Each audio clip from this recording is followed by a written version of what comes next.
ओम पूर्णमदः पूर्णमिदं पूर्णात् पूर्णमुदच्यते पूर्णस्य पूर्णमादाय पूर्णमेवावशिष्यते।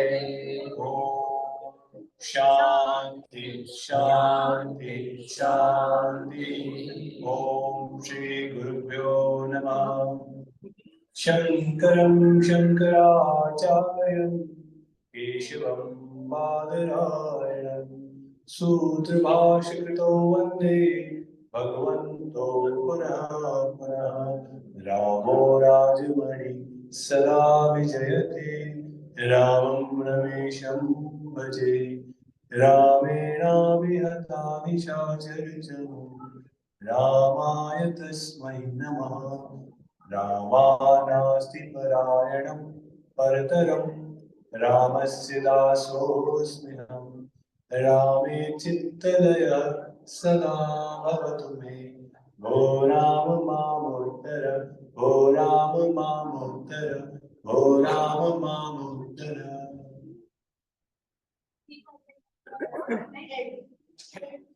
पूज्य गुरुदेव के चरणों में कोटि कोटि वंदन। आप सभी का आज के इस सत्संग में स्वागत।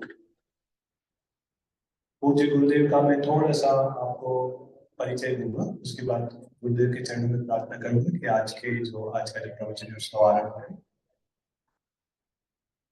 पूज्य गुरुदेव भारत से आते और इनका जन्म 1955 में 1955 में हुआ। He is a great Sanskrit scholar, one of the greatest in India. और गुरुजी ने कई गुरुकुलों से शिक्षा प्राप्त की। उसके बाद अध्यात्म और संस्कृत और संस्कृति की सेवा में लगे। उन्होंने कानपुर गुरुकुल आरंभ किया था। उसमें आप में से कितने लोग रामदेव जी को जानते हैं? जी हाँ। स्वामी रामदेव जी को जानते हैं ना? हाँ। जो गुरुजी हैं, गुरुजी जब रामदेव जी अपना घर छोड़ के सन्यास के लिए आए थे तो सबसे पहले गुरुदेव के पास ही आए थे। तो गुरुदेव ने उनको संस्कृत की शिक्षा दी, उनके पास रहे, तो उनको उनके गुरु हैं। और इन्होंने हजारों की संख्या में ऐसे शास्त्रज्ञ, इतने विद्वान तैयार किए जो अलग अलग यूनिवर्सिटीज में, अलग अलग मठ में और बहुत सारे जो धार्मिक संस्थान है उसमें कार्य कर रहे हैं, गुरुकुल चला रहे हैं। और गुरुदेव ने इनको बहुत सारे भारत सरकार से और कई यूनिवर्सिटी से सम्मान भी मिला है। इन्होंने पिछले 49 ईयर्स से गुरुदेव सतत धर्म की, संस्कृत की सेवा कर रहे हैं और राष्ट्र की सेवा में लगे। हम सबका सौभाग्य, गुरुदेव बहुत कम बाहर जाते हैं, पर वो अभी यूरोप में प्रवचन करके आए। यूरोप में वो नॉर्वे में गए, जर्मनी, फ्रांस और अन्य यूरोपियन देशों में करके हम सब लोगों का सौभाग्य कि वो आए। हमारा ये जो सौभाग्य आपको मिला है, ये हमारे जो रवि जी हैं, इनके और इनके परिवार के सहयोग से मिला है। ये हमसे जुड़े हुए, कई वर्षों से हम जुड़े हुए, तो इनका बहुत इसमें सहयोग है, तो मैं उनको बहुत बहुत हृदय से धन्यवाद करता हूँ। आप सब लोगों का सद्भाग्य देखिए, आप बहुत सारे कथा कहानियां, आप कथा सुनते होंगे, बहुत जगह जाते होंगे, पर आज का दिन ऐसा दिव्य दिन है कि भीतर कुछ दिव्य घटित हो सकता है। आप शांति से गुरुदेव की बात सुने। ये आत्मलब्ध पुरुष, इनको बड़ा ही वेद के प्रकार में ज्ञात है, संस्कृत के ज्ञात है। आत्मलब्ध पुरुष के जब हम श्रवण करते हैं तो हमारे भीतर वो घटना घटित होती है। हमारा जन्म का उद्देश्य क्या है? परम लक्ष्य की प्राप्ति, परमात्मा की प्राप्ति, ये हमारा उद्देश्य है। तो अभी जब गुरुदेव प्रवचन करें तो आज कुछ ग्रहण करके यहाँ से जाने का प्रयास करें, जिससे भीतर का जीवन परिवर्तित हो जाए। और उस जो असत्य से सत्य का मार्ग है, जो अंधकार से प्रकाश का मार्ग है, जो हमको इस मृत लोक से अमृत तत्व की ओर ले जाता है, उस मार्ग पे हम चल पड़े। आज कुछ न कुछ आप शुभ संकल्प लें गुरुदेव की सन्निधि में। हम इतने सुंदर मंदिर में बैठे हैं, यहाँ इतने सारे पुरोहित भी हैं। मैं सभी लोगों को फिर से प्रणाम करता हूँ, गुरुदेव के चरणों में प्रार्थना करता हूँ कि वो आज के इस मॉडल का, उनके आशीर्वचन का हम आरंभ करें। गुरुदेव के चरणों में बहुत बहुत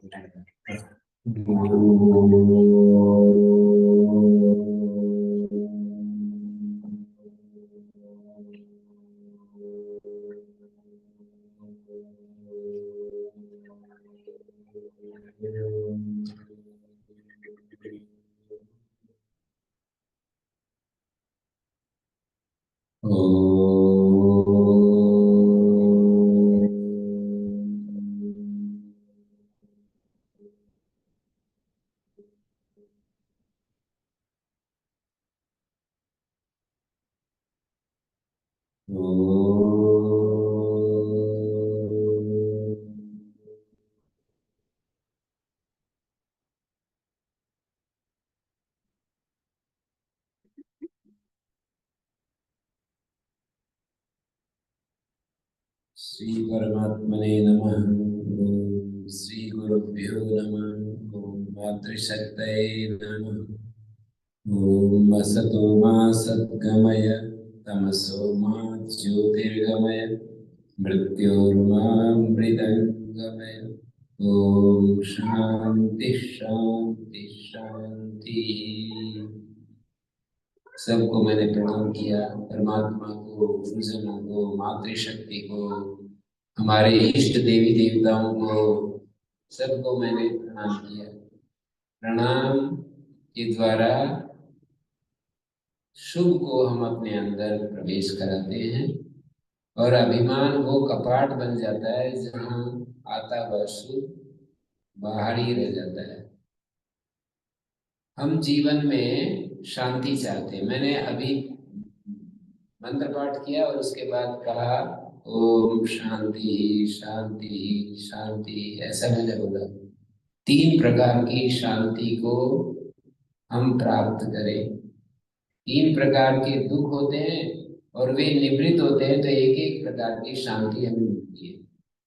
जैसे बहुत ज्यादा सर्दी, बहुत ज्यादा गर्मी, बहुत ज्यादा वर्षा, या सौभाग्य से आप यहाँ पर लंदन में मक्खी मच्छर नहीं होते, तो उधर भारत में तो बहुत ही मक्खी मच्छर भी परेशान करते हैं।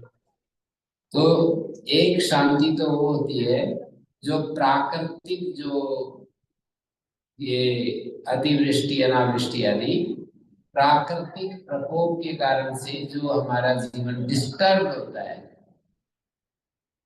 तो उसको वो प्रार्थना की कि हमारे जीवन में इस तरह की डिस्टरबेंस ना हो।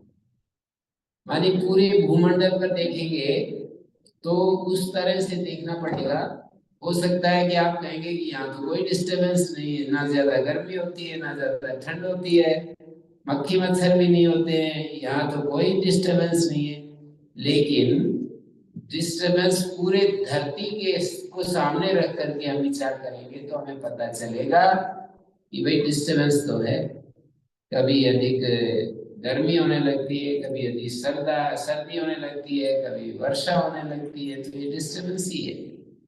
यहाँ नहीं तो दूसरे भूखंड में होती है। तो प्रार्थनाएं जनरल हैं, इन जनरल हैं प्रार्थनाएं। उनको हम पूरे भूमंडल की दृष्टि को सामने रख करके, किसी एक स्थान पर प्रतिकूल वायुमंडल ना भी हो तो कोई बात नहीं। दूसरी अशांति होती है हमारे जीवन में दूसरे प्राणियों के कारण से। मक्खी मच्छर जैसे मैंने नाम लिया, किसी पागल कुत्ते ने किसी को काट लिया, किसी जंगली जानवर ने हमारे पर अटैक कर दिया, और ये इसी तरह की अशांति हमारे जीवन में आती रहती है। तो वो भी हमें शांति प्राप्त हो। और तीसरी अशांति होती है जो हमारे शरीर में जो रोग आदि हो जाते हैं, या हमारे मन और इंद्रियां चंचल हो जाते हैं, उसके कारण से जो अशांति होती है, उसकी प्रार्थना की कि मेरे जीवन में वो भी अशांति दूर हो। तो 3 कारणों से जो अशांति होती है उसको हमने दूर करने के लिए प्रार्थना की। और प्रार्थना क्या होती है? वेदों में हमारे शास्त्र होते हैं, तो वेदों में स्तुति, प्रार्थना, उपासना, ये 3 शब्द हम सुनने को मिलते हैं। स्तुति का अर्थ होता है अपने देवी देवता या इष्ट देव का महिमा गान स्वीकार करना, ये स्तुति होती है। यदि हम अपने इष्ट देव के महिमा स्वीकार कर लेते हैं कि वो ऐसा है, वो ऐसा है, वो सृष्टि करता है, वो जीवों के भक्ति और पुकार को सुनता है, उनके दुख दर्द को हरता है, ऐसे उसके बारे में जो महिमा, वो हम सबको इस धरती पर रहने वाले मनुष्यों को फल फूल अन्न पैदा करके उनके पालन पोषण करता है, उनका रक्षक है, उनके अज्ञान को दूर करता है। केवल शरीर को ही स्वस्थ नहीं रखता, उनके मन और बुद्धि को भी स्वस्थ रखने के लिए अज्ञान को मिटाता है, अज्ञान को दूर करता है। ये सारे शब्द मैं जो बोल रहा हूँ ये भगवान की महिमा का गान किया जा रहा है। और यदि आप इस महिमा को स्वीकार कर लेते हैं तो कहा जाएगा कि आप भगवान की स्तुति कर रहे हैं। स्तुति माने उसकी महिमा स्वीकार करना। और दूसरी बात होती है अपनी आवश्यकता महसूस करना। अब आपसे पूछूं कि आपको क्या क्या आवश्यकताएं है आपकी, हमें तो आप कहोगे कि हमें तो भोजन समय पर मिल जाता है और इस लंदन में किसी प्रकार की कोई ऐसी जरूरत ही महसूस नहीं होती। तो ऐसा नहीं है। आपको जब कोई आपको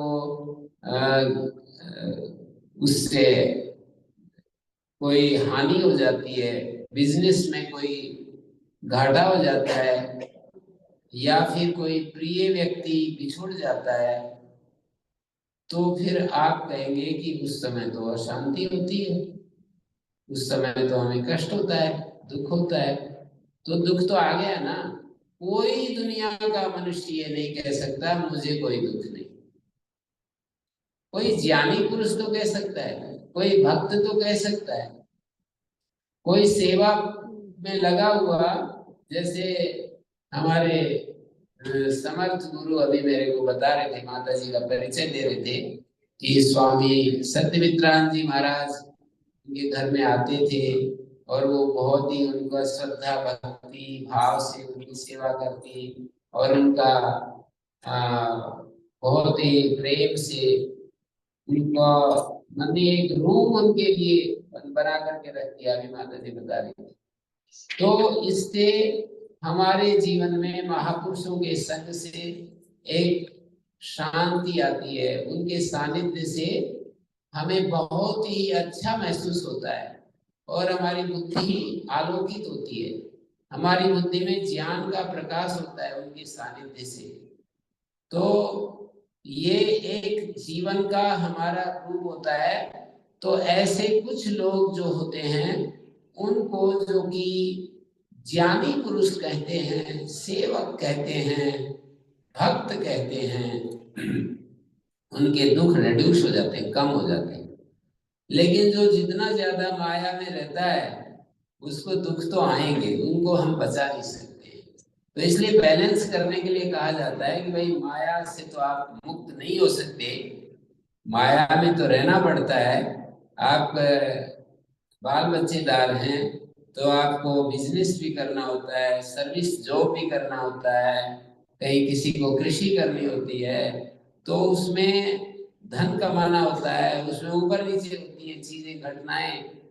तो वो सब तो होता है, लेकिन हमें अपने मन और बुद्धि को भी समझना होता है जिससे कि हमारा मन बुद्धि ठीक से नियंत्रित हो सके, मन बुद्धि पर हमारा हम काबू पा सके और वो हमारा मन बुद्धि हमारे लिए सुखकारी हो जाते हैं। मैं अभी आपने सुना होगा एक मंत्र बोलता हूँ, आपने पहले भी सुना होगा।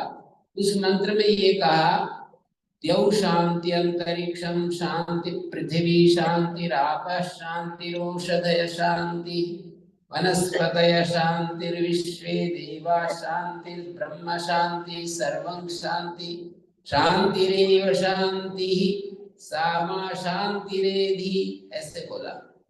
वेद का एक मंत्र है, इसमें ये कहा द्युलोक शांति से युक्त है। सब जगह कोई भक्त देख रहा है, द्युलोक में शांति है, अंतरिक्ष लोक में शांति है, पृथ्वी में शांति है, जलों में शांति है, औषधियों में शांति है, वनस्पति में शांति है, सारे देवताओं में शांति है, वेद ज्ञान में शांति है, सब कुछ शांति से भरा हुआ दिखाई देता है। शांति देव शांति का अर्थ होता है शांति एव शांति, शांति ही एव का अर्थ होता है ही, शांति ही शांति मुझे दिखाई देती है।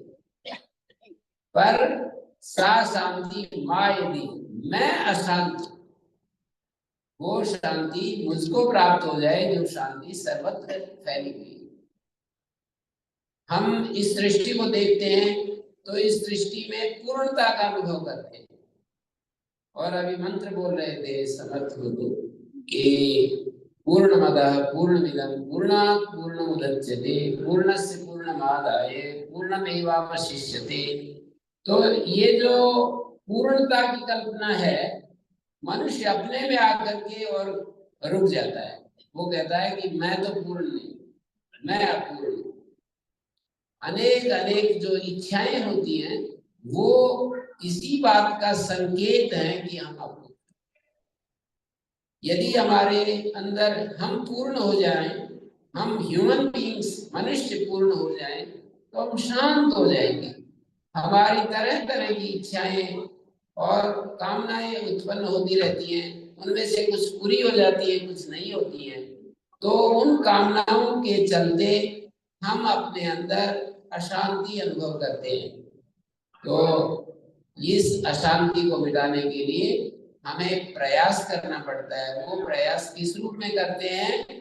उस प्रयास को भक्ति के रूप में वो प्रयास होता है, भगवान के साथ कनेक्ट होकर के वो हमारा प्रयास होता है, या असंगता से भी वो प्रयास पूरा होता है। आत्मा और आत्मा से अतिरिक्त शरीर, इंद्रिया, मन, बुद्धि, ये सब हम देख रहे हैं।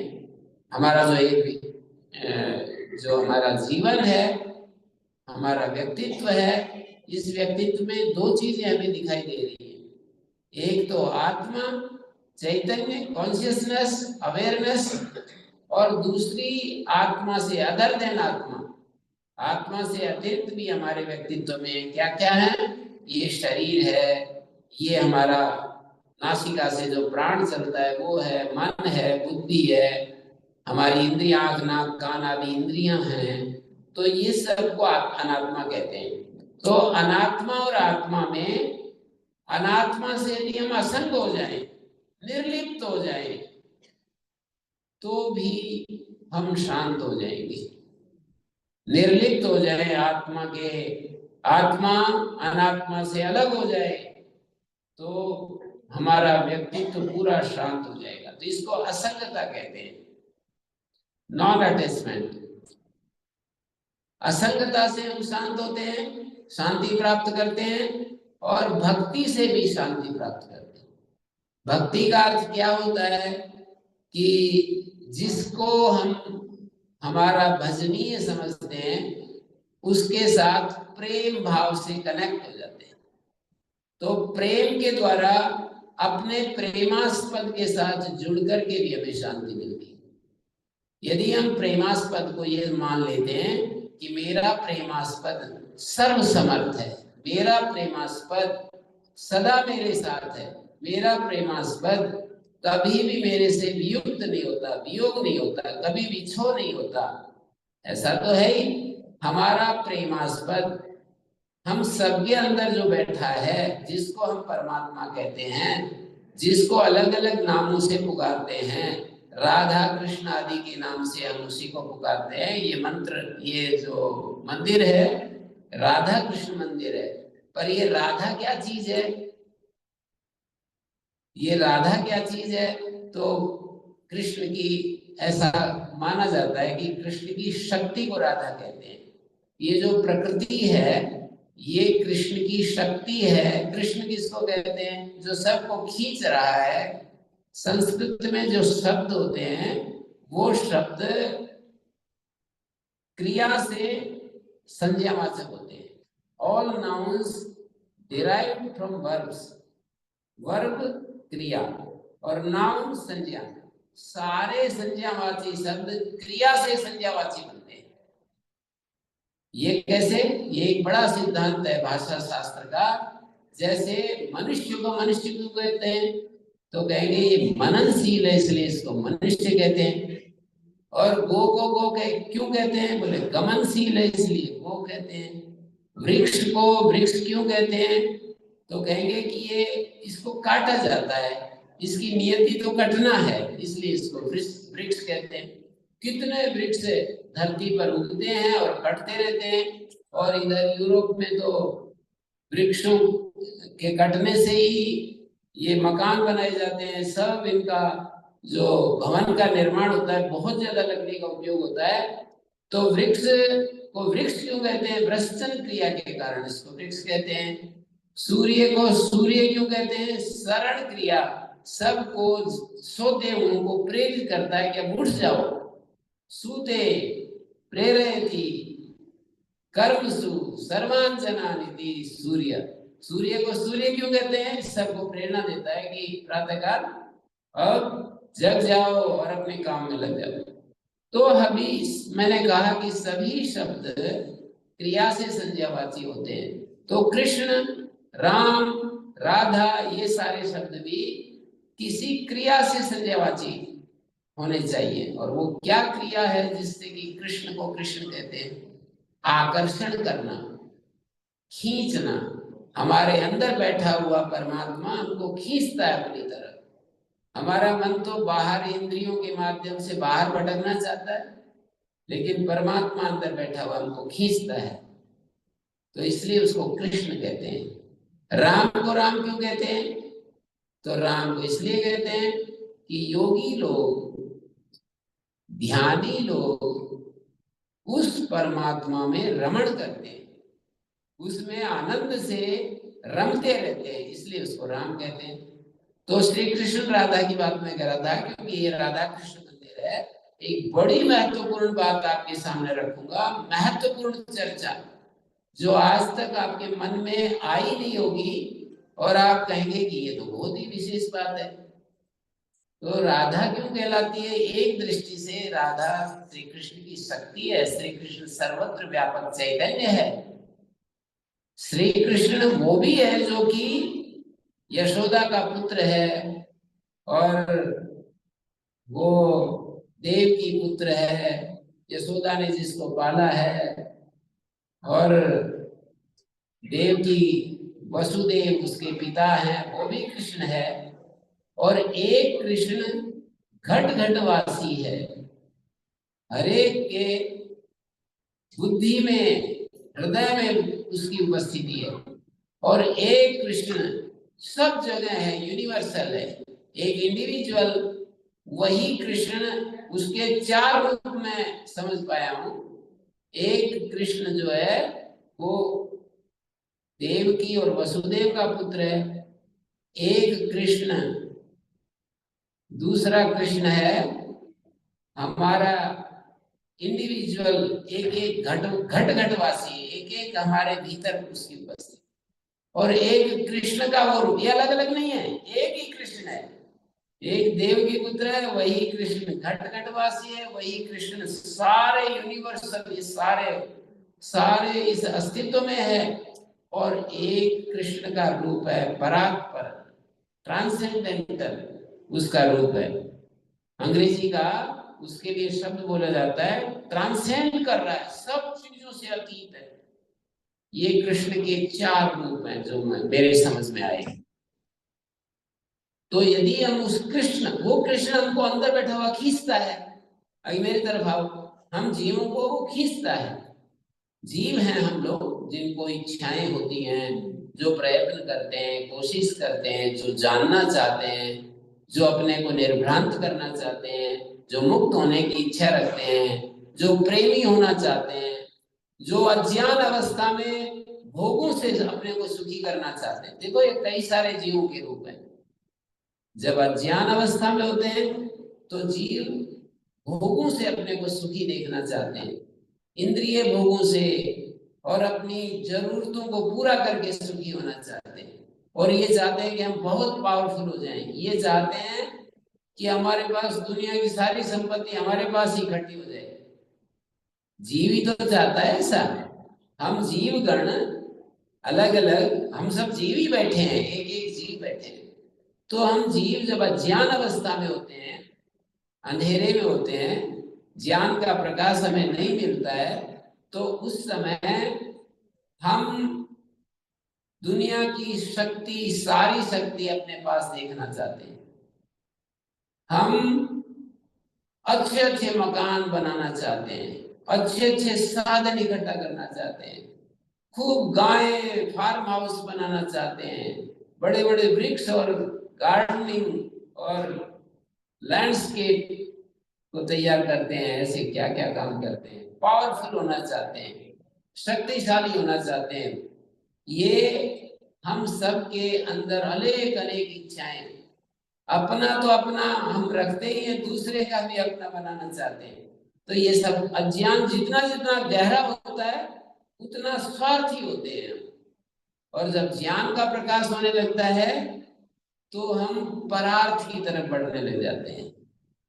रवि जी और ममता जी की तरह वो चाहते हैं कि स्वामी जी यहाँ आए और कुछ परार्थ चाहते हैं। हम हमारा मन जो है ना दूसरे की सेवा में लगना चाहता है। हमारे जैसे डॉक्टर असीम जी समर्थ गुरु बैठे हुए हैं और इनकी धर्म पत्नी यहाँ पर इसमें लंदन में बहुत बड़े एक पद पर कार्य कर रही थी। वो चार्टेड अकाउंट का कोर्स किया था, बहुत बड़ा उनको वो मिला था असाइनमेंट। और वो उनको थोड़ा प्रकाश होने लगा ज्ञान का, तो उन्होंने कहा कि मैं वेदांत पढ़ूंगी। तो वो भारत चलेगी छोड़ करके। तो ये उनको सपोर्ट कर रहे हैं, उनको खर्चा भेजते हैं, यहाँ कमाते हैं और उनके लिए वहां पर भेजते हैं। और वो अध्ययन कर रही है, निरंतर साधना में लीन है। ये यहाँ पर साधना कर रहे हैं, वो वहां पर साधना कर रही है। ज्ञान का जैसे प्रकाश होता है तो अपने मन को हम विद्या में लगाना चाहते हैं, विचार में लगाना चाहते हैं, सारे समस्याओं का समाधान करना चाहते हैं। हम संसार के दुखों को मिटाने के लिए कोई राह खोजते हैं कि दुनिया में से दुख कैसे मिट सकते हैं। शांति की इच्छा होती है, जिज्ञासा होती है कि मैं कौन हूं, मेरा स्वरूप क्या है। परमात्मा के साथ कनेक्ट होना चाहते हैं। जिस दाता ने ये दुनिया बनाई, जिस दाता ने हमको पैदा किया और हमें आंखें दी, हमें कान दिए और हमें वाणी दी, हमें दिमाग दिया और हमें हृदय दिया, और कितना ये जटिल यंत्र है। हमारे एक डॉक्टर बोलते थे कि स्वामी जी, मेरे को स्वामी जी कहते, ये जब डॉक्टर थे, एमबीबीएस डॉक्टर थे, तो वो एक एक शरीर की नस नाड़ियों को वर्णन करते और कहते Swami ji so beautiful, so beautiful, ऐसे बार बार कहते कि इसकी रचना मुझे एक एक ऐसे दिखाई देती है कि कैसे हम रोटी जैसी चीज डालते हैं और खून में बदल जाती है। संसार के वैज्ञानिकों ने मिलकर के विचार किया कि भाई कोई ऐसी मशीन, कोई ऐसा यंत्र तैयार किया जाए कि खून बना सके, और अरबों रुपए उस पर खर्च किए और अब भी कर रहे हैं, पर सक्सेस नहीं हो पाए। और हमारी इस मशीन में रोटी वगैरह डालो, कैसा भी भोजन डाल दो इसके अंदर, और खून में बदल जाता है। कितनी आश्चर्यजनक घटना है, आप देखिए। तो उस दाता के साथ कनेक्ट होना चाहते हैं। जब थोड़ा थोड़ा ज्ञान का प्रकाश होने लगता है तो हम फिर ये वस्तुओं से जो सुख देखते थे, इच्छाओं की पूर्ति में जो हमें सुख दिखता था, वो शिफ्ट हो जाता है और हम सुनना चाहते हैं आपकी तरह, जैसे बड़े शांति से आप सुन रहे हो, बिल्कुल पिन ड्रॉप। यहाँ तो बच्चे भी आकर के कितने शांत हो जाते हैं। तो असंभव घटना यहाँ घट रही है। बच्चे कहाँ शांत होने वाले, पर देखो कैसे बैठे हैं आराम से। तो जब ये स्थान का प्रभाव है, इसका प्रभाव है आपके संस्कार, देवताओं की उपस्थिति, उन सब का प्रभाव हो रहा है। तो जब हम थोड़ा थोड़ा ज्ञान आता है तो स्वार्थ से परार्थ की तरफ, परमार्थ की तरफ हमारी बुद्धि खुल जाती है। बुद्धि में प्रायोरिटीज बदल जाती है। बुद्धि जिन चीजों को महत्व देती थी पहले, कुछ अलग चीजों को महत्व देती थी, अब दूसरी चीजों को महत्व देने लगती है। प्रायोरिटीज। अब वो कहते हैं कि भाई ये बहुत सारे काम होते हैं और वो लोग जो है क्या करें, समय नहीं मिलता है। मैंने कहा समय ही समय है, प्रायोरिटीज फिक्स हो जाए तो फिर क्या दिक्कत है। प्रायोरिटीज बदल जाए तो मनुष्य के पास समय समय है। तो हमारे को जब ज्ञान का प्रकाश थोड़ा थोड़ा होने लगता है तो मैंने देखा कि हमारी प्रायोरिटीज बदल जाती है। हम ध्यान करने लग जाते हैं, हम शास्त्र का स्वाध्याय करने लग जाते हैं, हम किसी जरूरतमंद लोगों को सहयोग करने लग जाते हैं, उनको धन कमाते हैं और उनको दान देते हैं, और हम देवताओं की पूजा में अपना मन लगाते हैं और दूसरों का सहयोग करते हैं, दूसरों को सुख देना चाहते हैं। अज्ञान अवस्था में जो सुख लेने की वृत्ति थी वो बदल जाती है कि मेरे माध्यम से मैं किसी के काम आ जाऊं, दूसरे के काम आ जाऊं। मैं सुनाता रहता हूँ, एक मेरे मित्र हैं सन्यासी, बहुत ही वो उसमें रहते हैं, आते जाते रहते हैं। तो मैंने कहा देश विदेश में आते जाते रहते हैं, तो मैंने एक दिन कहा उनको, महाराज कुछ उपदेश दो, आप भी, हमारी कोई थोड़ी ड्यूटी लग रही है। बोला नहीं नहीं, आपने दे दिया तो हमारा भी हो ही गया, कोई बात नहीं। तो मैंने कहा कि नहीं, एक वाक्य तो बताना पड़ेगा। तो उन्होंने कहा कि भाई हमने तो ये सुना है, पढ़ा है, हमने तो ये पढ़ा है कि मनुष्य का, उसी मनुष्य का होना सार्थक है जो किसी के काम आ जाए। ऐसे बोल दिया एक वाक्य। तो ये कब होता है, किसी के काम आने की बात जो है कब हमारे मन में आती है, जब थोड़ा ज्ञान आने लगता है सत्संग से। जो सत्संग में नहीं आते उनका अलग प्रकार का माइंड सेट होता है, और जो सत्संग में आते हैं उनका माइंड सेट अलग हो जाता है। जो सत्संग में नहीं आते उनका खान पान अलग प्रकार का होता है, सत्संग में आते हैं उनका खान पान चेंज हो जाता है। आपने देखिए उनकी आदतें बदल जाती हैं, उनकी फूड हैबिट्स बदल जाती हैं। जो सत्संग में नहीं आते और जो आते हैं उनको आप ध्यान से देखेंगे तो फूड हैबिट्स बदल जाती है। उनका भोजन हित भूख, मित भूख, रित भूख, इस पैमाने पर संतुलित होता है। एक आयुर्वेद के आचार्य के पास गए और शिष्यों ने पूछा कि आज आप हमें ये बता दो कि मनुष्य रोग रहित कैसे हो। कोरु कोरु कोरु कैसे 3 बार बोल दिया। आज हमें ये बता दो कि हम रोगी कैसे नहीं, रोगी होने से कैसे बच सकते हैं, रोग मुक्त जीवन कैसे बिता सकते हैं। तो उन्होंने कहा कि तुम ये चाहते हो कि हम रोग रहित हो जाएं, तो बोले हितकारी भोजन सेवन करो। जो तुम्हारी प्रकृति, ऋतु, प्रातः काल, सायंकाल, जैसे सायंकाल दही नहीं खाना चाहिए, हमारे आयुर्वेद के आचार्य ऐसा मानते हैं, विरुद्ध भोजन नहीं करना चाहिए। तो हित भूख का अर्थ ये होता है कि जो हितकारी है, जैसे दूध और रायता इकट्ठा कोई खाता है तो हित भूख नहीं बनेगा।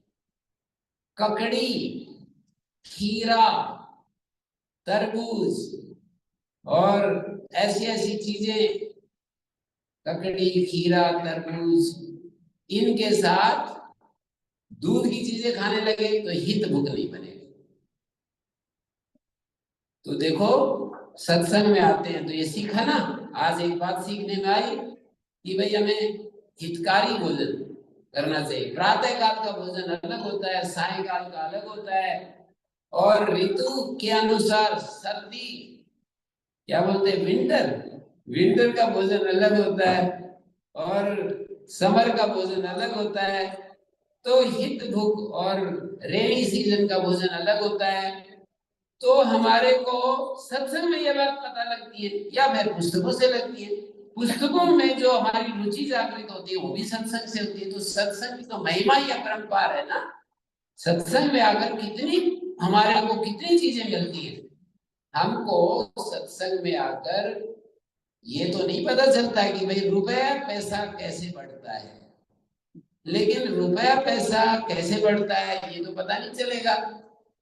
हम तो करोड़पति बनना चाहते हैं, सत्संग में करोड़पति बनने की विद्या तो मिलेगी, लेकिन करोड़पति हो या लखपति हो, हजारपति हो, अरबपति हो, उस पैसे का सदुपयोग कैसे करें ये जरूर पता लग जाएगा। और एक बात, करोड़पति बनने के लिए, अरबपति बनने के लिए जिस उत्साह की, जिस जील की जरूरत है, जिस मेहनत और पुरुषार्थ की जरूरत है, वो पुरुषार्थ जरूर सत्संग से प्राप्त हो जाएगा। वो मेहनत की जो, उस उत्साह की जो अपेक्षा है, वो जरूर सत्संग में मिल जाएगी। तो सत्संग से हमारे को बहुत सारी चीजें प्राप्त होती है। तो मैं कह रहा था कि सत्संग से स्वस्थ रहने की विद्या का ज्ञान होता है। स्वस्थ कैसे रहते हैं? बोले हितभुक, हितकारी भोजन करो। एक बार मेरे को भी नहीं पता था, मैं भी चक्कर में आ गया। मैंने बहुत दिन पहले की बात है, लगभग 55 साल पहले की बात बता रहा हूँ। तो 50-55 के बीच में, 50 साल पहले की होगी। तो मैंने क्या किया, तरबूज, खरबूजा होता है, खरबूजा वो उर्वारुक बोलते हैं, खरबूजा होता है, खरबूज खा करके और सायंकाल फिर दूध पी लिया ऊपर से। तो एकदम उल्टी पर उल्टी और पता नहीं क्या क्या होने लगा, दस्त, उल्टी, हैजा हो गया। गर्मी का समय था, खरबूजा खाने के बाद दूध पी लिया। तो ये तो मेरे प्रयोग से मेरे को पता लगा। यदि मैं शास्त्र के साथ परिचित होता और उन महापुरुषों की बात सुनी होती, जैसे मैंने आपको सुना दी, तो अब आप खरबूजा और वो नहीं खाएंगे, दूध नहीं खाएंगे, ककड़ी और दूध नहीं खाएंगे, खीरा और दूध नहीं खाएंगे। तो इस तरह से हमको इन कानों से इतनी सारी बातें मिलती हैं, इन आंखों से हम इस संसार को देखते हैं, भगवान की रचना को देखते हैं, और कानों से विद्वानों की बातें सुनते हैं। और विद्वानों की बातें सुनते हैं तो हमारा बुद्धि का एक विशेष निर्माण होता है, और उस बुद्धि का जो निर्माण होता है वो हमें सुख देती है और दूसरों को भी सुख देती है। वो बुद्धि, बुद्धि हमारे को, हमें भी दुखी करती है, बुद्धि दूसरों को भी दुखी करती रहती है। बुद्धि एक प्रकार की होती है तो दुख देती रहती है, दूसरे प्रकार की होती है तो सुख देती रहती है। बुद्धि में ही लोभ आता है, बुद्धि में ही निर्लोभता होती है, बुद्धि में ही राग होता है, बुद्धि में ही विराग होता है, बुद्धि में ही धर्म होता है, बुद्धि में ही अधर्म होता है। ये जो बुद्धि होती है, इसके सारे रूप, 8 रूप बताए शास्त्र में। बुद्धि के 8 रूप होते हैं, धर्म, ज्ञान, विराग, ऐश्वर्य। ये बुद्धि के 4 रूप होते हैं जो उत्कृष्ट होते हैं, और बुद्धि के 4 रूप होते हैं जो निकृष्ट होते हैं, अधर्म, अज्ञान और अवैराग्य और अनैश्वर्य। ये 4 रूप निकृष्ट होते हैं। ऐश्वर्य का अर्थ दृढ़ इच्छा शक्ति, ये बुद्धि में होती है, दृढ़ इच्छा शक्ति। और विराग का अर्थ है ये जो हमारे को किसी किसी चीज में जो अटैचमेंट होता है ना, वो बुद्धि में होता है, और नॉन अटैचमेंट भी बुद्धि में होता है। और जो धैर्य होता है, धर्म का अर्थ है धैर्य, धर्म का अर्थ पेशेंस, धर्म का अर्थ टॉलरेंस, धर्म का अर्थ संयम, और धर्म का अर्थ है अक्रोध, धर्म का अर्थ है शांति, और धर्म का अर्थ है धैर्य, अच्छी बुद्धि, उत्तम बुद्धि, मनोनिग्रह, इंद्रिय निग्रह। ये सब धर्म के रूप हैं। धृति, क्षमा, तमोस्तेयम, शौचम, इंद्रिय निग्रह, धीर, विद्या, सत्यम, अक्रोधो, दशकम धर्म लक्षण। ये धर्म के 10 रूप हैं। तो ये सारे, ये बुद्धि में, हमारी बुद्धि में ये धर्म के 10 रूप होते हैं। हमारी बुद्धि सहन करने वाली और हमारी बुद्धि सहन न करने वाली होती है। हमारी बुद्धि राग युक्त होती है और विराग युक्त होती है, दृढ़ इच्छा शक्ति से युक्त होती है हमारी बुद्धि, और इसी में मंद इच्छा होती है। हम कहें कि अच्छा जी कल से सुबह जल्दी उठना शुरू करेंगे। आप सबको अभी आप उत्साह में हैं, मेरी बातें सुन रहे हैं, और आप कहोगे हाँ जी बिल्कुल, जल्दी कल से एक्सरसाइज करेंगे, जल्दी उठेंगे, योगासन करेंगे, प्राणायाम करेंगे, और अपने इस जीवन को पूरा स्फूर्ति में बनाएंगे, उत्साह से भरेंगे। तो अभी तो मेरी बात सुनने से आपको एकदम, आपको ऐसे लग रहा है ना जैसे कि गर्मी के उसमें अग्नि के पास बैठने से हमारे को भी अग्नि में महसूस होने लगती है। तो ऐसे ही अभी तो आपको उत्साह आ रहा है, पर सुबह सुबह होते होते बस मन ये कहेगा थोड़ी देर और सो लेते हैं, थोड़ी देर और सो लेते हैं। तो ये बुद्धि हमारी मंद इच्छा जो इसमें है ना, मंद इच्छा, ढीली ढाली इच्छा, ये भी बुद्धि में ही है, और तीव्र इच्छा ये भी बुद्धि में ही होती है। सत्संग से ये सब बातें मिलती है, ये समझ लेना। ऐसे अपने आप कोई व्यक्ति इन सब बातों को नहीं जान सकता है। हमारे जैसे लोगों की भी जरूरत होती है, बेकार नहीं है हम लोग। कार बेकार एक अर्थ में बेकार हो सकते हैं, पर बेकार माने कार के बिना, बेकार कार वाले नहीं है हम, वो तो हो सकता है, पर दूसरे अर्थ में बेकार नहीं है, आपके लिए सार्थक ही है। आपको इतनी बातें हम बता रहे हैं, ये सब सत्संग से ही पता चलती है। तो मैंने कहा कि हम स्वस्थ कैसे रहिए, हमें सत्संग से पता लगता है। क्या प्रेरणा दी ऋषि ने? हित भुक, हितकारी भोजन करो स्वस्थ रहोगे। फिर दूसरी प्रेरणा दी मित भुक, परिमित भोजन करो। ऐसा नहीं कि अभी मंदिर में खूब अच्छा टेस्टी भोजन बनाया है तो अभी लग जाओ जी और खूब सारा 2-3 दिन का एक बार पूरा कर लो, क्या है, हैं? तो ये मित भूख, कितना भी अच्छा भोजन हो, अमृत भी भूख से ज्यादा एक ग्रास भी अंदर नहीं जाना चाहिए। ये बात कह रहा हूं, भूख से ज्यादा एक ग्रास भी, चाहे वो अमृत हो, तो भी अंदर नहीं जाना चाहिए। इसको कहते हैं मित भूख। और फिर तीसरी बात कही रित भूख। रित भूख का अर्थ होता है मेहनत से, परिश्रम से, पुरुषार्थ से, दूसरों की मदद करते हुए जो हमें भोजन प्राप्त होता है वही हमारे लिए कल्याणकारी हो। रित कहते हैं सत्य को।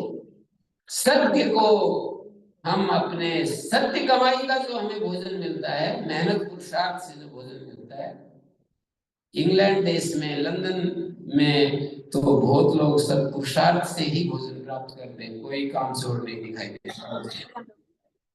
मुझे कामचोर नहीं दिखाई देता, पर उधर तो ये सब दिक्कत है, बहुत ज्यादा दिक्कत होती है। भारत देश में अभी पुरुषार्थ की कमी है, इसलिए तो वो कमजोर निर्धन हैं। आप लोग समृद्ध हैं, ऐश्वर्य से भरे हुए हैं, क्योंकि आप पुरुषार्थ करते हो। तो रित भूख का अर्थ होता है सत्य कमाई का भोजन करना है, दूसरों को मदद करते हुए जो हमें मिलता है वो कमाई का भोजन करना है, तो हम स्वस्थ रहते हैं। ये बात कहाँ से पता चली? सत्संग में आए तो पता चल गई। तो इस तरह से मन को भी स्वस्थ रखने की विद्या सत्संग में मिलती है। मन को कैसे स्वस्थ रखें? तो बोले मन सत्संग से भी मन स्वस्थ रहता है। मन में, सत्संग में पता लगता है कि दूसरों के प्रति सद्भाव रखने से मन प्रसन्न होता है। सर्वे भवन्तु सुखिनः, सर्वे सन्तु निरामया, सर्वे भद्राणि पश्यन्तु, मा कश्चित् दुःख भाग् भवेत्। ऐसा सोचने से, विचार करने से, किसी ने कहा हमारे सोचने से सुखी हो जाएंगे, हमने कहा कि हमारे सोचने से कोई सुखी हो या न हो, लेकिन हम जरूर सुखी हो जाएंगे, सोचने वाला जरूर सुखी हो जाएगा। तो हम सत्संग से ये बात में पता चली कि हम अपने मन को, हमें कैसे सुखी रखना है, अपने मन को कैसे स्वस्थ रखना है। जैसे शरीर को स्वस्थ रखने के लिए हित भुक, मित भुक, रित भुक, ऐसे मन को स्वस्थ रखने के लिए दूसरों के प्रति अच्छा सोचना, सद्भाव। मन को स्वस्थ रखने के लिए ऋषियों ने बतलाया, 4 सूत्र दिए। मन को स्वस्थ रखने के लिए ऋषियों ने 4 सूत्र दिए। ज्ञानियों ने, जो वाइज मैन थे, उन्होंने हमको 4 बातें बता दी। वो आपने सीख ली तो आप अपने मन को स्वस्थ रखते चले जाएंगे। क्या क्या बताया? हमारे ऋषियों ने बताया कि 4 प्रकार के लोग दुनिया में आपको मिलेंगे, 4 ढंग के लोग मिलेंगे। उन 4 प्रकार के लोगों को देखकर अलग अलग प्रकार का भाव बनाना है। 4 प्रकार के लोग कौन मिलेंगे? बोले सुखी लोग मिलेंगे, दुखी लोग मिलेंगे, पुण्यात्मा मिलेंगे, पापी भी मिलेंगे। 4 प्रकार के लोग मिलेंगे। उन 4 प्रकार के लोगों में सुखी लोग जब मिले तो उनके प्रति उनको सोच करके मुझे ये सोचना पड़ेगा, जब भी कोई सुखी मेरे सामने आए कि भाई समर्थ गुरु की तरह है मेरे लिए, तो इनको मैं प्यार करता हूं, तो जिससे हम प्यार करते हैं उसको याद कर लेना चाहिए। भाई इसकी तरह मैं तो अब इसकी तरह देख रहा हूं इस व्यक्ति को। सुखी व्यक्ति को देखे तो यदि हम अपना कोई सुखी व्यक्ति हो तब तो अपना कोई सुखी व्यक्ति हो तब तो निश्चित रूप से हम मित्रता का भाव आता है। लेकिन अपना नहीं, किसी ने हमें हमारा अपमान कर दिया, दुखी कर दिया और वो सुखी व्यक्ति है तो ईर्ष्या आती है। अभी भगवान भी पता नहीं इस दुनिया में है या नहीं है, इसको कैसे कोई व्यक्ति सुखी है और अपना नहीं है तो ईर्ष्या आती है कि इसका ऐश्वर्य क्यों बढ़ता जा रहा है, इसके साधन क्यों बढ़ता जा रहा है, इसको क्यों सुख मिल रहा है। इसी तरह से दुखी व्यक्तियों को देख करके यदि अपना है तब तो करुणा आएगी, लेकिन अपना नहीं है तो निष्ठुर हर्ष पैदा होता है। दुखी व्यक्ति को देख करके हमारे अंदर और खुशी आती है, अगर इसके साथ ऐसा ही होना चाहिए, ऐसा बेकार आदमी है इसके साथ तो ऐसा ही चाहिए। तो दुखी व्यक्ति को देखकर करुणा आनी चाहिए। जिस अपने व्यक्ति को हमने दुखी देखा और हमारे हृदय में जैसे हमारा हृदय पिघल गया, तो ऐसे करुणा आनी चाहिए। कोई भी दुखी है, कहीं का भी है, कोई भी है, क्या लेना देना। तो दुखी व्यक्ति को देखकर करुणा आनी, सुखी व्यक्ति को देख करके मित्रता, और पुण्यात्मा को देखकर प्रसन्न हो जाए, उसमें दोष ना देखें। क्या होता है, किसी पुण्यात्मा को देखेंगे तो यदि अपना नहीं है ना पुण्यात्मा, अपने मजहब का नहीं, अपनी उसका नहीं, बिरादरी का नहीं, अपने पंजाबी भाइयों के लिए पंजाबी और क्रिश्चियंस के लिए क्रिश्चियन, मुस्लिम्स के लिए मुस्लिम, तो अपना नहीं है तो क्या करेंगे, उसका कोई ना कोई दोस्त खोज करके कहेंगे ये ऐसा करता है। और कोई अपना है तब तो फिर ठीक है। तो कहा पुण्यात्मा है भाई, अच्छा व्यक्ति है, तो उसमें दोष दर्शन ना करके और हम उसको कहें कि खुश हो जाए, प्रसन्न हो जाए, मुदिता। और यदि पापी है, कोई बहुत गलत काम करता है, हमारी नजर में देखने, ये हमारी नजर में कोई सुखी है, हमारी नजर में दुखी है, हमारी नजर में कोई पुण्यात्मा है, हमारी नजर में कोई पापी है, तो ये 4 व्यवहार करने हैं। क्योंकि हमारी नजर में कोई व्यक्ति बहुत भोग विलास में डूबा हुआ है, कोई तो कहेगा बड़ा सुखी है, हम तो कहेंगे बड़ा दुखी है। तो सुखी व्यक्ति किसी को दिखाई दे रहा है, कोई बहुत ऐश्वर्य, और कोई व्यक्ति बड़े अभिमान में है, बड़े उसमें रहता है, अकड़ में रहता है, और वो दूसरा व्यक्ति उसको देखता है, कहता है ये व्यक्ति कितना आनंद में है, तो ये तो उसकी नजर है, हम कहेंगे अरे ये व्यक्ति कितना दुखी है, ये व्यक्ति कितना दुखी है। तो दुखी व्यक्ति को हमारी नजर में कोई दुखी दिखाई देता है तो हमें करुणा आनी चाहिए। योगी के लिए कहा है कि वो जब अपनी योग साधना से बहुत ऊंचा उठ जाता है तो सारे संसार को करुणा की नजर से देखने लगता है, करुणा की आंख से उसको सब दिखाई देने लगते हैं। उनको बेचारे ऐसे बेचारे दिखाई देते हैं कि बेचारे कितने हेल्पलेस हैं, कितने असहाय हैं, कोई कुछ कर रहा है, कोई कुछ कर रहा है, कोई झूठ बोल रहा है, कोई किसी को सता रहा है, कोई धोखा दे रहा है, कोई अपने इंद्रियों पर बेकाबू इंद्रियों को छोड़ रखा है, तो उसको तो दया का पात्र दिखाई देते हैं। तो सत्संग में ये सारी मन को ठीक रखने की विद्या सत्संग में पता लगती है। मन को ठीक रखना चाहिए हमको, मन को ठीक रखने की विद्या सत्संग में प्राप्त होती है। तो पापात्मा कोई हमारी नजर से कोई व्यक्ति गलत काम करे, गलत आचरण करे, हमारे साथ अभद्र व्यवहार करे तो क्या करें? बोले इग्नोर कर दो, क्या पड़ा उससे, क्या हमारा लेगा, इग्नोर कर दो उसको। तो उपेक्षा का अर्थ इग्नोर करना हो गया, माने उसको थोड़ा इग्नोर कर दो, छोड़ो इसको, क्या चक्कर में पड़े। तो ऐसे मन को स्वस्थ रखने की विद्या हमको सत्संग में प्राप्त। और फिर मन के अलावा हमारे अंदर बुद्धि भी है, सत्संग से हम बुद्धि को भी स्वस्थ रखते हैं।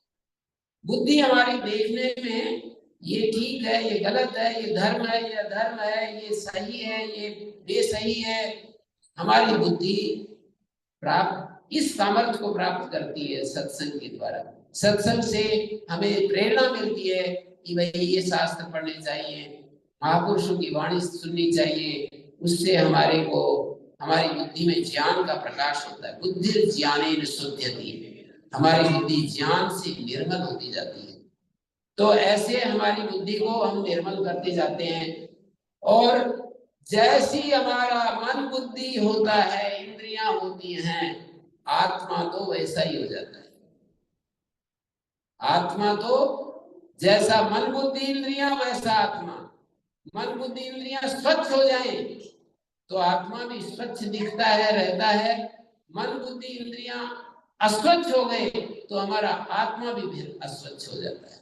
अस्वच्छ हो क्या जाता है? स्वच्छ दिखता है।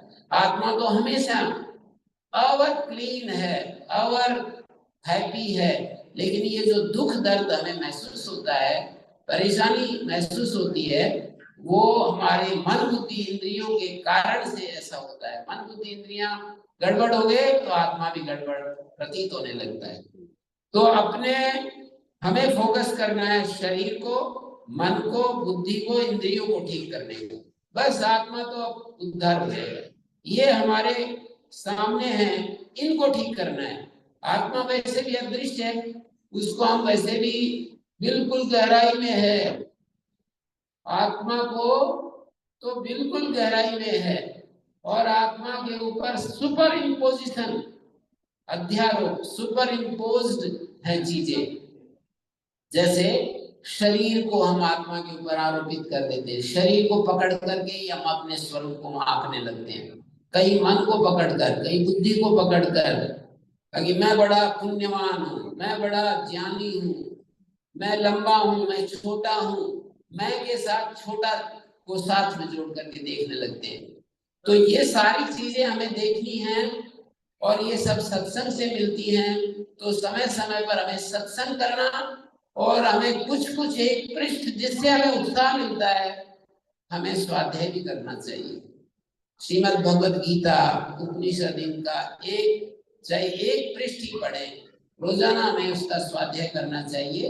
उससे हमारे जीवन में बहुत ही क्लैरिटी आती है। और देखो, डाउट्स हमारे समाप्त हो जाएं तो कितनी अच्छी बात है। मैंने कहा था, सत्संग से ही हम भगवान के साथ कनेक्ट हो सकते हैं। सत्संग में ही ये बात सुनने को आती है कि समर्पण से भगवान खुश होते हैं। हमें भी अपने पास जो सामर्थ्य है, जो पैसा है, वो भगवान का समझना। समर्पण के कई रूप हैं। भगवान का मानना भी समर्पण करना है, और अच्छे काम में लगाना भी समर्पण करना है, और लाभ हानि में भगवान का ही समझना। जब हमारे पास पैसे की वृद्धि होती है, रुपया पैसा बढ़ता है, बैंक बैलेंस बढ़ता है, तो ऐसा समझने लग जाओ कि भगवान का ही बढ़ रहा है।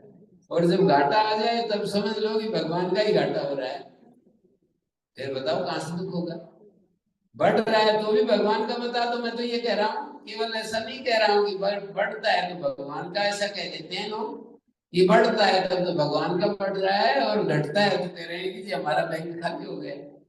ऐसा नहीं, बढ़ता है तो भी भगवान का बढ़ रहा है, घटता है तो भी वो तो भगवान का घट रहा है। हम तो केवल कैशियर की तरह काम कर रहे हैं। अच्छा ये बतलाओ, कैशियर बैंक में, बैंक का कैशियर यहाँ मैंने देखे नहीं, वहां तो पता नहीं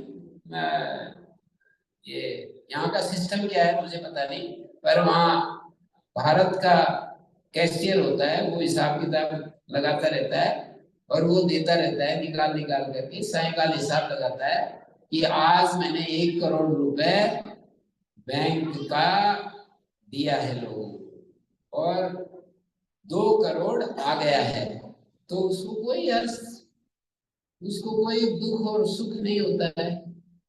वो तो केवल कागज गिन रहा है बस, और जितना है उसका हिसाब लगा दिया, इतना ही करता है। क्योंकि वो उसको अपना मालिक नहीं समझ रहा, मालिक बैंक को मान रहा है, मैं तो केवल कार्य कर रहा हूँ मशीन की तरह। जिस मशीन को क्या अच्छा बुरा लगेगा, नोटों की संख्या बढ़ गई या कम हो गई तो मशीन को क्या अच्छा बुरा लगा। तो जैसे मशीन को नहीं लगता है, ऐसे उस कैशियर को भी नहीं लगता। तो हमारे को कैशियर की तरह मानना है इस दुनिया में, कैसे रहें। हमारे गुरुदेव ने हमें बताया एक बार कि भाई जैसे कैशियर होता है बैंक का, ऐसे रहो। या जैसे कोई वो होती है, एक तो माँ बच्चे को जन्म देने वाली होती है, एक माँ वो होती है बच्चे को पालने वाली, क्या क्या कहते हैं अंग्रेजी में, नैनी। नैनी।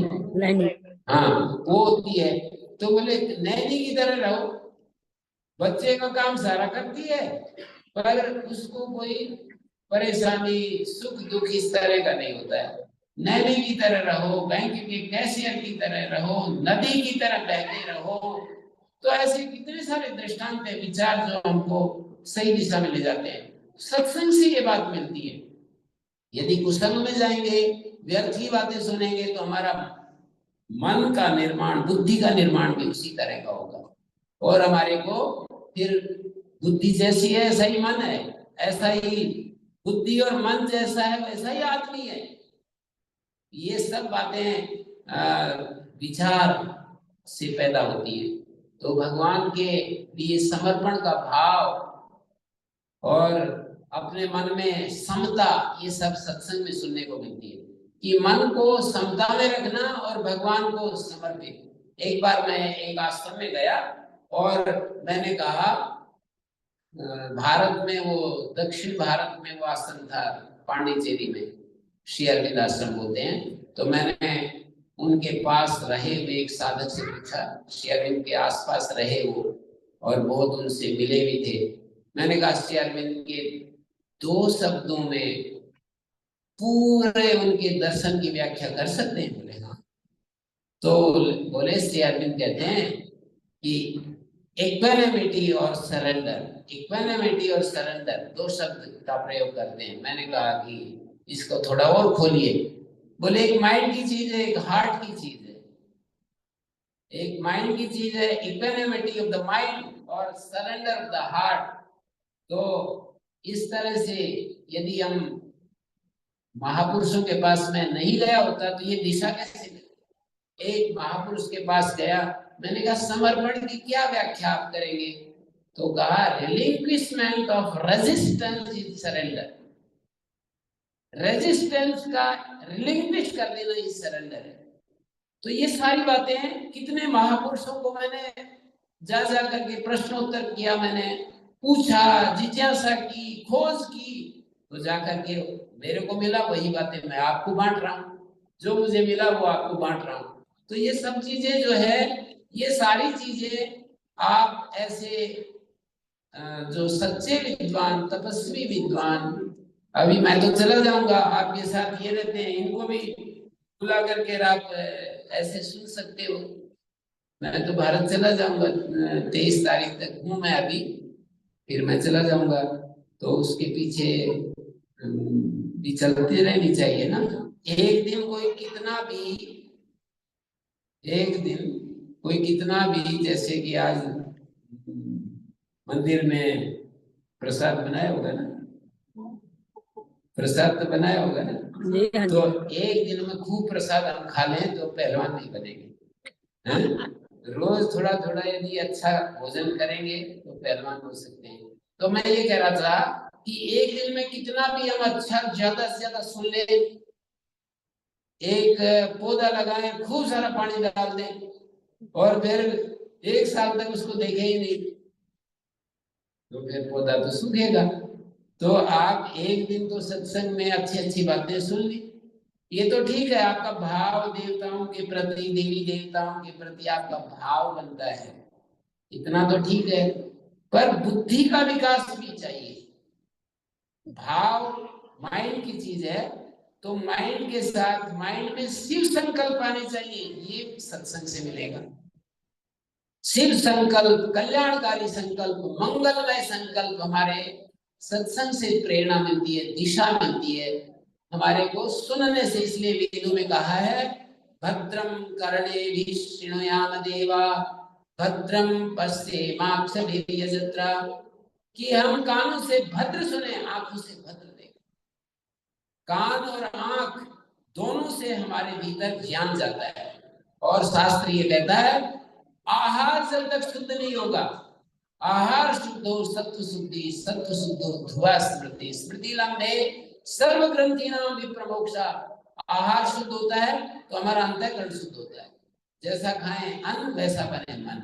और आहार केवल मुख से नहीं जाता, आंखों से भी आहार जाता है, कानों से भी जाता है। आहार शुद्ध होने से हमारा मन शुद्ध होता है, मन शुद्ध होने से आहार शुद्ध हो सत्व शुद्धि, सत्व शुद्ध हो ध्रुवा स्मृति, हमारी स्मृति निश्चल हो जाती है। और जब हमारी स्मृति निश्चल हो जाती है तो हमारी अविद्या की गांठें खुल जाती है। तो इस तरह से मैंने बहुत सारी बातें बताई और आपको याद भी नहीं रहेगी। और फिर वो प्रसाद भी वेट कर रहा है। आपको कुछ किसी को कोई प्रश्न है तो पूछ भी सकता है, मैं तो तैयार हूँ। और कहोगी और सुनाओ महाराज, और भी सुना देंगे, हमारा क्या सुनाने में हमारा क्या जाता है? जैसे पैसे वाले को पैसा देने में क्या जोर पड़ता है? पैसा किसी के पास अपार संपत्ति हो तो उसको क्या जोर पड़ेगा? ऐसे ही हमारे पास है, हमारे पास भी वो ज्ञान है तो आपको बांटने में क्या जोर पड़ेगा? किसी का कोई प्रश्न है? सारे प्रश्न है, बहुत सारे। सबसे पहले महाराज माफ करिए, हम लोग शांति पाठ करते हैं, उसका थोड़ा विस्तार में बताइए। शांति पाठ का ही तो बताया मैंने, थोड़ा एक लफ्ज का अर्थ, एक लफ्ज का अर्थ, एक लफ्ज का अर्थ है द्यौः शांति, द्विलोक में शांति है। अंतरिक्ष लोक में अंतरिक्षम शांति, अंतरिक्ष लोक में शांति है। अंग्रेजी अनुवाद कर देगा द्यौः शांति, शांति अंतरिक्ष शांति। There is peace, everything outside. So one by one Guruji will say. I will also brief it. Maybe people don't understand Hindi. In 10 minutes, I will brief what Guruji has said as well. But there is peace everywhere outside. So there is peace in this universe. There is peace in this, on this earth, in the nature, in the plants, everywhere. Who's restless? That is what I am restless. Peace is everywhere, but I am restless. So me also wants peace. This peace.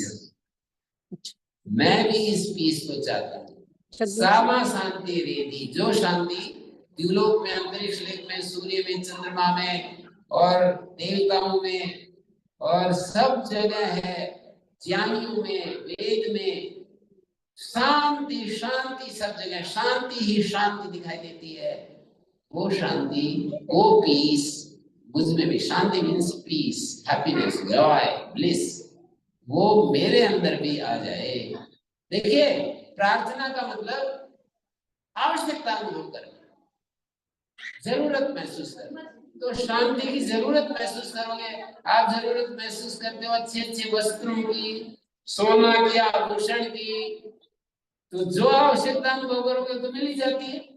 तो आप सोना चाहोगे तो सोना आपको मिल जाएगा, आप भोजन चाहोगे भोजन आपको मिल जाएगा, आप मकान चाहोगे मकान बन जाएगा, शांति चाहेंगे तो शांति मिल जाएगी।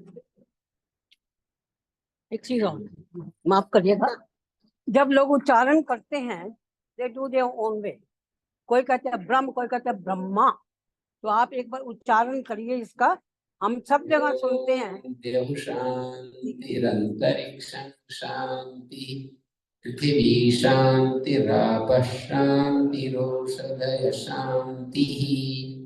वनस्पतय शांति ब्रह्म शांति। ये ऐसा है, इसमें माता जी तो ठीक कह रही है देखो, पर आप लोग पता नहीं पकड़ पाओगे नहीं पकड़ पाओगे। हर बार शांति को बाद में रखना है, हर बार इसका उच्चारण करते समय शांति शब्द को बाद में रखना है। एक सब्जेक्ट होता है, एक प्रेडिकेट होता है।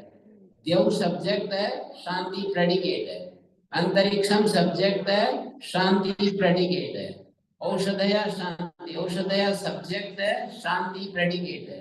वनस्पतया आप है शांति, आप है सब्जेक्ट है, शांति प्रेडिकेट। औषधया शांति, औषधया सब्जेक्ट, शांति प्रेडिकेट। वनस्पतया शांति, वनस्पतया सब्जेक्ट, शांति प्रेडिकेट। विश्वे देवा शांति, विश्वे देवा सब्जेक्ट है, शांति प्रेडिकेट। ब्रह्म शांति, ब्रह्म का अर्थ है वेद ज्ञान, वेद ज्ञान में शांति है।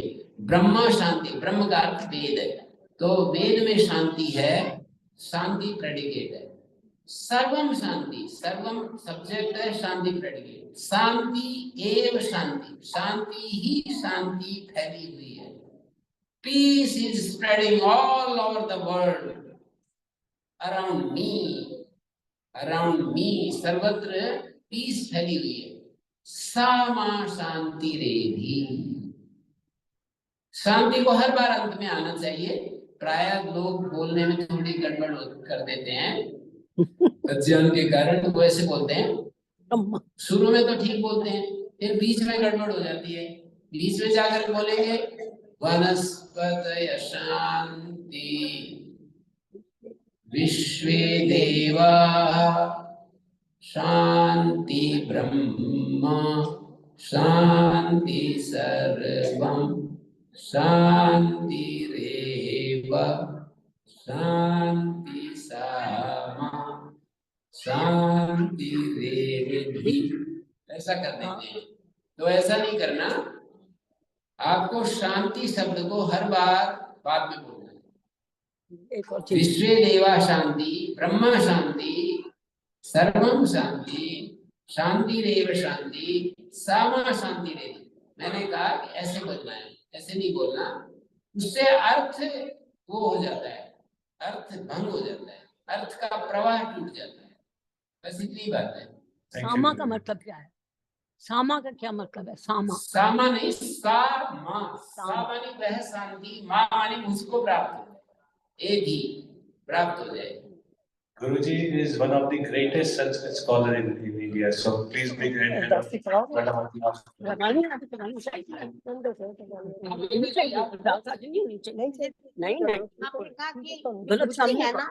उसमें सुख दुख लाभ सब उसमें आगे दिन उदास नहीं होनी चाहिए। आपका प्रियजन छुड़ जाए, आप इस माइंड को नहीं ठीक नहीं आता। देखो माता जी ने अच्छा प्रश्न किया कि कोई प्रियजन वियोग हो जाए तो बुद्धि में ही सारी चीजें रहती हैं, तो हम अपने मन को कैसे शांत करेंगे? तो कुछ चीजें हमको मिलती हैं जड़ या चेतन, पुत्र पुत्री के रूप में, कोई संबंधी के रूप में हमें मिलते हैं, और बाहरी चीजें भी मिलती हैं। तो यहाँ लंदन की ही एक माता का मैं उदाहरण आपको देता हूँ। भानु माता जी अभी भी जीवित है, भारत में है।